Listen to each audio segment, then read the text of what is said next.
નવસારીના સરબતિયા તળાવ વિકાસ પ્રોજેક્ટને લઈ મહત્વપૂર્ણ અપડેટ સામે આવ્યા છે। કોર્ટનો સ્ટે હટતા અટકેલા વિકાસ કાર્યને ફરી ગતિ મળશે, જ્યારે મહાનગરપાલિકા તળાવની સુંદરતા અને ટ્રાફિક વ્યવસ્થાને ધ્યાનમાં રાખી નવી યોજના સાથે આગળ વધી રહી છે। નવસારી શહેરના લોકપ્રિય સરબતિયા તળાવ વિકાસ પ્રોજેક્ટને લઈને મહત્વપૂર્ણ સમાચાર સામે આવ્યા છે। કોર્ટનો સ્ટે હટતા હવે તળાવના અટકેલા વિકાસ કાર્યોને ફરી ગતિ મળવાની શક્યતા વધી છે। આ સંદર્ભે નવસારી મહાનગરપાલિકાના મેયર અને કમિશનરે સરબતિયા તળાવની મુલાકાત લઈ સ્થળ પરિસ્થિતિનું નિરીક્ષણ કર્યું હતું। મુલાકાત દરમિયાન લાંબા સમયથી અટકેલા કામોની સમીક્ષા કરવામાં આવી અને બાકી રહેલા વિકાસ કાર્યો અંગે અધિકારીઓ સાથે ચર્ચા કરવામાં આવી। મહાનગરપાલિકા દ્વારા તળાવની બહારની ડિઝાઇનમાં પણ કેટલાક મહત્વપૂર્ણ ફેરફારો કરવાની યોજના બનાવવામાં આવી છે। તળાવની આસપાસ હાલ ઊભી રહેતી નાસ્તાની લારીઓ માટે સુવ્યવસ્થિત અને એકસરખી ડિઝાઇનવાળી યુનિફોર્મ કેબિન બનાવવામાં આવશે। આ કેબિન મહાનગરપાલિકા દ્વારા ભાડે આપવામાં આવશે, જેના કારણે પાલિકાને વધારાની આવક પણ પ્રાપ્ત થશે।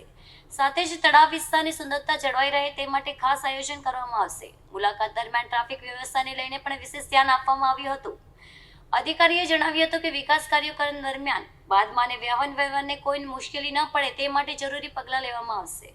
સરબતિયા તળાવને વધુ આકર્ષક અને સુવિધાભર બનાવવા માટે મહાનગરપાલિકા પ્રતિબદ્ધ હોવાનું પણ જણાવ્યું છે। આગામી દિવસોમાં વિકાસ કાર્ય ઝડપથી પૂર્ણ થાય તેવી સ્થાનિક નાગરિકોમાં આશા વ્યક્ત થઈ રહી છે। સરબતિયા તળાવમાં જે સ્ટે હતો એ સ્ટે ઉઠી ગયો છે। આજ રોજ હું અને કમિશનર સાહેબ અહીંયા સ્થળ પર વિઝિટ આવ્યા છીએ।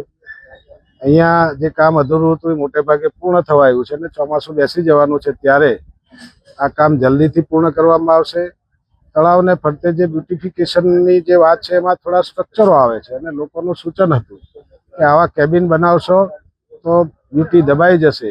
એટલે હું અને કમિશનર સાહેબ આજે બેસીને કોન્ટ્રાક્ટરને બોલાવીને બહાર જે ફરતી લારીઓ ઊભી રહી છે એને સેફ અંદરની સાઈડ લઈ લેવાય, એક સરખી કોર્પોરેશન દ્વારા ડિઝાઇન બનાવીને કેબિનો અપાય અને નગરપાલિકા એની જે કંઈ કિંમત નક્કી થાય, ભાડાની કિંમત નક્કી થાય એ કિંમત નક્કી કરીને બહાર જે લોકો ઊભા રહે છે ને અંદરની તરફ લઈ લેવાના રસ્તાને ખુલ્લો કરવામાં આવશે અને આ કામ બને એટલું ઝડપથી પૂર્ણ કરવામાં આવશે।